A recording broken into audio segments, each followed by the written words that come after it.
Hi hello നമസ്കാരം. എല്ലാവർക്കും പുതിയൊരു വീഡിയോയിലേക്ക് സ്വാഗതം. ഞാൻ കുറച്ച് നാളായിട്ട് യൂട്യൂബിലായിട്ട് ഇൻസ്റ്റാഗ്രാമിലൊന്നും വീഡിയോസ് ചെയ്യുന്നില്ല. കുറച്ച് തിരക്കും കാര്യങ്ങളൊക്കെ ആയിരുന്നു. അതുകൊണ്ട് തന്നെ മാർക്കറ്റ് ഒന്നും നല്ലൊരു കണ്ടീഷൻ ആയിരുന്നില്ല.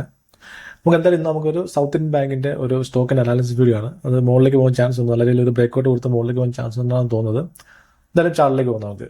ഓക്കെ, സൗത്ത് ഇന്ത്യൻ ബാങ്കിൻ്റെ ഒരു മന്ത്ലി ടൈം ഫ്രെയിം ഞാൻ ഇവിടെ യൂസ് ചെയ്തിരിക്കുന്നത്. മന്ത്ലി ടൈം ഫ്രെയിമിൽ ഇത് ഈ ഒരു ഏരിയയിലാണ് ജോയിൻ ചെയ്യുകയാണെങ്കിൽ ഇവിടെ കോൺസിസ്റ്റൻ്റായിട്ട് കുറച്ച് നാളുകളായിട്ട് നല്ല രീതിയിൽ റെസിസ്റ്റൻസ് എടുത്ത് വരുന്നൊരു ഏരിയ ആയിരുന്നു ഇത്. ഇവിടെ 2008 മുതൽ തുടർച്ചയായിട്ട് ഈ ഒരു ഏരിയയിൽ മാർക്കറ്റ് ഒരുപാട് വട്ടം ഈ ഒരു ഏരിയ റീടെസ്റ്റ് ചെയ്തതാണ്.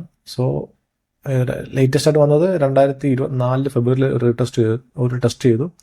അതിനുശേഷം ഈ ഒരു ലാസ്റ്റ് മന്ത്, അതായത് ഒക്ടോബർ മന്തിൽ ഒരു ഓൾമോസ്റ്റ് ഒരു സ്ട്രോങ് ക്യാനിൽ വന്നിട്ട് ബ്രേക്കൗട്ട് ചെയ്യാൻ ട്രൈ ചെയ്തു. പക്ഷേ അത് ബ്രേക്കൗട്ട് കൊടുത്തിട്ടില്ല ഇതുവരെ. സോ വരുന്ന ദിവസങ്ങളിൽ ഇത് ബ്രേക്കൗട്ട് കൊടുത്തിട്ട് മുകളിലേക്ക് പോകാൻ ചാൻസുകളുണ്ടെന്നാണ് തോന്നുന്നത്. സോ ഈ ഒരു ഏരിയ ഒരു ട്രെൻഡ് ലൈനിൽ ഒരുപാട് വട്ടം റീടെസ്റ്റ് ചെയ്തുകൊണ്ട് ഇവിടുന്ന് ഈ ഒരു ഏരിയ ആക്ച്വലി ടോട്ടലി ഇപ്പോൾ സ്വല്പം വീക്കായിരിക്കും. സോ ഈ ഒരു ഏരിയ ബ്രേക്കൗട്ട് കൊടുത്തിട്ട് മുകളിലേക്ക് പോകാൻ ചാൻസുകളുണ്ട്. സോ മുകളിലേക്ക് പോകുകയാണെങ്കിൽ നമുക്ക് ഏകദേശം ഈ ഒരു ലെവൽ വരെ മുകളിലേക്ക് നമുക്ക് മൂവ്മെൻറ്റ് പ്രതീക്ഷിക്കാം. ഏകദേശം ഒരു 500% മൂവ് പ്രതീക്ഷിക്കാം. പക്ഷേ നമുക്ക് ടോട്ടൽ ആ ഒരു മൂവ്മെൻറ്റ് നമ്മൾ കാൽക്കുലേറ്റ് ചെയ്യാൻ ക്യാപ്ചർ ചെയ്യാൻ ഉദ്ദേശിക്കുന്നില്ല. മുകളിലേക്ക് പോകണമെങ്കിൽ നമുക്ക് ഇവിടുന്ന് ഒരു ഓൾമോസ്റ്റ് ഒരു 100% അല്ലെങ്കിൽ ഒരു 50% അപ്പ് മൂവ് നമുക്ക് എക്സ്പെക്ട് ചെയ്യാം. പിന്നെ അതിനനുസരിച്ച് നമുക്ക് ഹോൾഡിംഗ് കപ്പാസിറ്റി അനുസരിച്ച് മുകളിലേക്ക് വേണമെങ്കിൽ ഹോൾഡ് ചെയ്യാം. നിങ്ങളെല്ലാം ഒരു 5 മന്ത്സ് ഒരു കാൽക്കുലേറ്റ് ചെയ്ത് 5 മന്ത്സോളം ഹോൾഡ് ചെയ്യുന്ന കപ്പാസിറ്റി ഉള്ളവർ മാത്രം ഈ ഒരു സ്റ്റോക്കിൽ എൻട്രി എടുത്താൽ മതി. അല്ലാതെ ചെറിയ മൂവ്മെൻ്റ് ഒക്കെ വരുവാണെങ്കിൽ നമുക്കാണെങ്കിൽ ജസ്റ്റ് ഒരു എൻട്രി എടുത്ത് എക്സിറ്റ് ചെയ്യാം. ഇനി ഞാനൊരു 3 to 5 മന്ത്സ് വരെ ഹോൾഡ് ചെയ്യാൻ ഉദ്ദേശം. നമ്മുടെ സ്റ്റോപ്പ് സിറ്റ് ചെയ്യില്ലെങ്കിൽ അത്ര ഹോൾഡ് ചെയ്യാൻ ഉദ്ദേശിക്കുന്നത്. ഇപ്പം വീക്കിലി ടൈം ഫ്രെയിമിൽ നോക്കാം. വീക്കിലി ടൈം ഫ്രെയിമിൽ നോക്കുകയാണെങ്കിലും വീക്കിലി ടൈം ഫ്രെയിമിൽ നോക്കുകയാണെങ്കിൽ ലാസ്റ്റ് വീക്ക് നല്ല രീതിയിലൊരു മൊമെൻറ്റം കൊടുത്തു. 2 വീക്സിൽ നല്ല രീതിയിൽ മൊമെൻറ്റം കൊടുത്തു. അതിനുശേഷം ചെറിയ രീതിയിലൊരു ഹോൾഡ് ചെയ്യുകയാണ് ഇവിടെ. അതിനുശേഷം മുകളിലേക്ക് പോകാൻ ചാൻസ് ഉണ്ട്. എനിവേ നമുക്ക് ഡെയിലി ടൈം ഫ്രെയിമിൽ നോക്കുകയാണെങ്കിൽ ഈ ഒരു നല്ലൊരു മൂവ്മെൻറ്റ് ശേഷം ചെറിയ രീതിയിലൊരു റിട്രേസ്മെൻറ്റ് കൊടുക്കുകയാണ്. സോ ഇവിടുന്ന് വേണമെങ്കിൽ നോക്കുകയാണെങ്കിൽ കുറച്ച് ക്വാണ്ടിറ്റി ആഡ് ചെയ്യാം. ടോട്ടൽ ക്വാണ്ടിറ്റി എൻ്റെ ഒരു അഭിപ്രായത്തിൽ ഈ ഒരു ഏരിയക്ക് മുകളിലായിട്ട് മാർക്കറ്റ് എപ്പോൾ അല്ലെങ്കിൽ ഒരു വീക്കിലി ക്യാനിൽ ഇതിൻ്റെ മുകളിൽ ടോട്ടലായിട്ട് ക്ലോസ് കൊടുക്കുകയാണെങ്കിൽ നമുക്ക് വേണമെങ്കിൽ ഫുൾ ക്വാണ്ടിറ്റിയിൽ എൻട്രി എടുക്കാം. അല്ലെങ്കിൽ ഇവിടുന്ന് കുറച്ച് ക്വാണ്ടിറ്റിയൊക്കെ ആഡ് ചെയ്യാം. സ്റ്റോപ്പ് ലോസ് ഞാൻ ഉദ്ദേശിക്കുന്നത് ഈ ഒരു സ്ട്രോങ് ക്യാൻഡിൽ ഉണ്ടല്ലോ, ഈ ഒരു സ്ട്രോങ് ക്യാൻഡിൽ, അതായത് വീക്കിലി ടൈം ഫ്രെയിം ആണത്.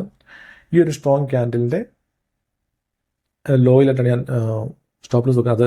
അതെന്ന് വെച്ചാൽ ഏകദേശം ഒരു 32 രൂപ, 32.45 രൂപ ആ ഒരു റേഞ്ചിൽ ഞാൻ സ്റ്റോപ്പ് ലോസ് വെക്കുകയാണെങ്കിൽ മുകളിലേക്ക് ടാർജറ്റ് നമുക്കൊരു നിങ്ങളുടെ കപ്പാസിറ്റി അനുസരിച്ച് ഹോൾഡ് ചെയ്യാം. ഇവിടുന്ന് ഫുൾ ക്വാണ്ടിറ്റി എൻട്രി എടുക്കുകയാണെങ്കിൽ മുകളിലേക്ക് ഒരു 1:2 തന്നെ നമുക്ക് വേണമെങ്കിൽ കാൽക്കുലേറ്റ് എക്സ്പെക്ട് ചെയ്യാം. ഇവിടെ താഴോട്ട് ഒരു 20% നമുക്ക് റിസ്ക് താഴോട്ട് എടുക്കാൻ ഓക്കെ ആണെങ്കിൽ ഒരു 40% അപ്പ് മൂവ് നമുക്ക് മുകളിലേക്ക് എക്സ്പെക്ട് ചെയ്യാവുന്നതാണ്. ഏകദേശം ഒരു 56-57 രൂപ വരെ. പിന്നെ നിങ്ങളുടെ ഹോൾഡിംഗ് പവർ അനുസരിച്ച്, നിങ്ങളുടെ കപ്പാസിറ്റി അനുസരിച്ച് നിങ്ങൾ എത്രത്തോളം മണി അതിനകത്ത് ഈ ഒരു സ്റ്റോക്കിൽ ഇൻവെസ്റ്റ് ചെയ്ത് ഹോൾഡ് ചെയ്യാൻ നിങ്ങൾക്ക് കഴിയും, അത്രത്തോളം നമുക്ക് വേണമെങ്കിൽ ഹോൾഡ് ചെയ്യാം. സോ ഇതാണ് എൻ്റെ ഒരു ടെക്നിക്കലി നോക്കുകയാണെങ്കിൽ ഈ ഒരു സ്റ്റോക്ക് മുകളിലേക്ക് പോകാൻ ചാൻസുകളുണ്ട്. സോ നല്ലൊരു കൺഫർമേഷൻ കിട്ടുക എന്ന് വെച്ചാൽ ഏകദേശം ഇതിൻ്റെ മുകളിൽ ക്ലോസ് കൊടുക്കുകയാണെങ്കിലാണ്. പക്ഷെ ഞാൻ എന്തായാലും ഇന്ന് കുറച്ച് ക്വാണ്ടിറ്റി എൻ്റർ ആയിട്ടുണ്ട്. ടോട്ടൽ ഞാൻ ഡിപ്ലോയ് ചെയ്യാൻ ഉദ്ദേശിക്കുന്ന ക്യാപിറ്റലിൻ്റെ ഒരു മേബി 25% ഞാൻ ഇപ്പം ഇട്ടിട്ടുണ്ട്. ഒരു 50,000 രൂപയ്ക്ക് ഞാൻ ഇന്ന് രാവിലെ മേടിച്ചിട്ടുണ്ട് സ്റ്റോക്ക്. അതിന് മുമ്പിൽ ഈ ഒരു ഏരിയക്ക് മുമ്പിലേക്ക് വന്നതിന് ശേഷം ഒരു താഴോട്ട് വന്നിട്ട് 1 മിനിറ്റ് ഞാൻ വരച്ച് കാണിക്കും. ഈ ഏരിയയിലേക്ക് താഴേക്ക് ഇങ്ങനെ വന്നതിന് ശേഷം ഒരു U-turn മാതിരി ഫോം ചെയ്തതിന് ശേഷം ഇവിടുന്ന് മുകളിലേക്ക് പോകണമെങ്കിൽ അതൊരു ബെസ്റ്റ് എൻട്രി ആയിരിക്കും. ഇവിടുന്ന് റീടെസ്റ്റ് കൊടുത്ത് പോകണമെങ്കിൽ അത് നല്ല എൻട്രി ആയിരിക്കും. അങ്ങോട്ടൊരു ഇവിടുന്ന് ഇങ്ങനെ ഈ ഒരു മൂവ്മെൻറ്റിന് ശേഷം മുകളിലേക്ക് പോകാൻ ചാൻസ് ഉണ്ടാകുമെന്ന് തോന്നുന്നത്. എന്തായാലും ഞാൻ ഇവിടെ കുറച്ച് ക്വാണ്ടിറ്റി ഇവിടെ ഡിപ്ലോയ് ചെയ്തിട്ടുണ്ട്. ഈ ഒരു ഏരിയയിൽ കുറച്ച് നേരം ഒരു മേബി ഒരു 2-3 വീക്സ് കൂടെ കൺസോൾട്ട് ശേഷം മുകളിലേക്ക് പോകണമെങ്കിൽ നല്ലൊരു മൂവ്മെൻറ്റ് നമുക്ക് ലഭിക്കുന്നത്. ബാങ്ക് നിഫ്റ്റി നോക്കുകയാണെങ്കിൽ ചിലപ്പോൾ ഒരു ബുള്ളിഷ് മൊമെൻ്റാണ് കാണിക്കുന്നത്. ഓൾ ടൈം ഹൈ ബ്രേക്ക് ചെയ്ത് നിൽക്കുകയാണ്. നിങ്ങളുടെ രീതിയിൽ അനലൈസ് ചെയ്തതിന് ശേഷം മാത്രം ഈ സ്റ്റോക്കിൽ എൻട്രി എടുക്കുക. എന്നിവ ഞാൻ എൻട്രി എടുത്ത വീഡിയോ ഇപ്പോൾ ഇതിൻ്റെ കൂടെ തന്നെ ഞാൻ പോസ്റ്റ് ചെയ്യുന്നുണ്ട്. നിങ്ങളുടെ രീതിയിൽ അനലൈസ് ചെയ്തതിന് ശേഷം മാത്രം ഈ സ്റ്റോക്കിൽ എൻട്രി എടുക്കാവൂ. എന്തായാലും ഞാൻ എടുത്ത എൻട്രിയുടെ ആ ഒരു വീഡിയോ ഞാൻ ഇപ്പോൾ ഇവിടെ പോസ്റ്റ് ചെയ്യുന്നുണ്ട്.